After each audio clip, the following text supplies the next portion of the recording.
दोस्तों, महाभारत काल के ऐसे कई रहस्य हैं जिन्हें बहुत ही कम लोग जानते हैं। महाभारत युद्ध पौराणिक युग में लड़ा गया सबसे बड़ा युद्ध था, जिसमें लाखों की संख्या में योद्धा वीर गति को प्राप्त हुए थे। इस युद्ध की विभीषिका ने संपूर्ण भारतवर्ष को लगभग योद्धा विहीन कर दिया। कुरुक्षेत्र में भाग लेने वाले सभी योद्धा पुरुष थे। लेकिन दोस्तों, क्या आप जानते हैं कि युद्ध के बाद वीर गति को प्राप्त हुए सैनिकों की पत्नियों का क्या हुआ? आइए मिलकर जानते हैं।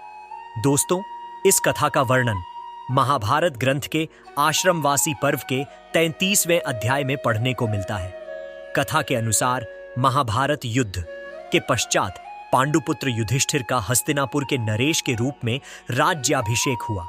उसके पश्चात पांचों पांडव राजकाज के साथ साथ अपने ज्येष्ठ पिता धृतराष्ट्र, बड़ी मां गांधारी और माता कुंती के दिन रात सेवा किया करते थे। पांडवों की सेवा से धृतराष्ट्र और गांधारी धीरे धीरे अपने पुत्रों के शोक से बाहर आ गए। इसी तरह 15 वर्ष का समय बीत गया।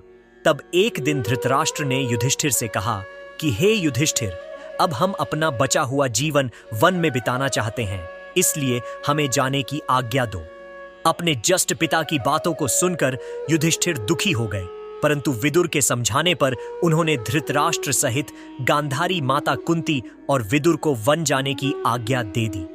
उसके अगले दिन धृतराष्ट्र, गांधारी, कुंती, विदुर और संजय सन्यासी का रूप धारण कर वन को प्रस्थान कर गए। उसके पश्चात पांचों पांडव हर समय अपनी प्रजा की सेवा में लगे रहते।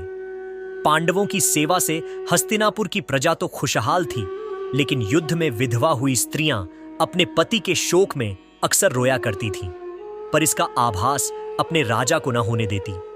कुछ समय पश्चात एक दिन पांडवों में सबसे छोटे सहदेव को माता कुंती से मिलने की इच्छा हुई। सहदेव ने अपनी इच्छा शेष चारों पांडवों से जाकर सुनाई। सहदेव की बातें सुनकर शेष तीनों पांडव भीम, अर्जुन, नकुल और उनकी पत्नियों के मन में भी माता कुंती से मिलने की इच्छा जागृत हो उठी। यह देख हस्तिनापुर नरेश युधिष्ठिर ने वन जाने के लिए आवश्यक तैयारियां करने का आदेश दे दिया। अगले दिन पांचों पांडव द्रौपदी के साथ वन की ओर चल पड़े। यह देख हस्तिनापुर के निवासी भी उनके साथ चल पड़े। उन लोगों में वह विधवा स्त्रियां भी थीं जिनके पति महाभारत के युद्ध में वीर गति को प्राप्त हुए थे। वन पहुंचकर पांचों पांडव उस आश्रम में गए जहां सभी निवास कर रहे थे। बाकी के हस्तिनापुर निवासी उसी आश्रम के आसपास निवास करने लगे। कुछ दिन पश्चात एक दिन महर्षि वेदव्यास उस आश्रम में पांडवों से मिलने आए, परंतु वहां महर्षि वेदव्यास ने देखा कि पांडव सहित हस्तिनापुर के सभी निवासी भी युद्ध में मारे गए, अपने परिजनों के शोक में डूबे हुए हैं। यह देख महर्षि वेदव्यास ने सभी से कहा कि आप लोग युद्ध में वीरगति को प्राप्त हुए, अपने परिजनों का शोक मत करिए। वे सभी स्वर्ग या फिर दूसरे लोगों में सुखपूर्वक निवास कर रहे हैं।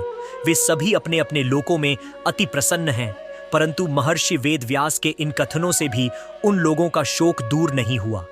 तब महर्षि वेदव्यास ने सभी से कहा कि अगर आप लोगों को मेरे द्वारा कही गई बातों पर विश्वास नहीं हो रहा है, तो आज रात मैं आप सभी को अपने परिजनों से मिल पाऊंगा। यह सुन पांडवों सहित सभी के चेहरों पर हल्की मुस्कान उभर आई। जिस आश्रम के आसपास सभी निवास कर रहे थे, वह गंगा नदी के तट पर स्थित था।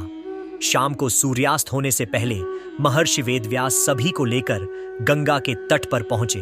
फिर सूर्यास्त के बाद उन्होंने अपने तपोबल से महाभारत युद्ध में मारे गए सभी योद्धाओं का आवाहन किया। महर्षि के आवाहन से सभी योद्धा एक एक कर गंगा जल से बाहर निकलने लगे।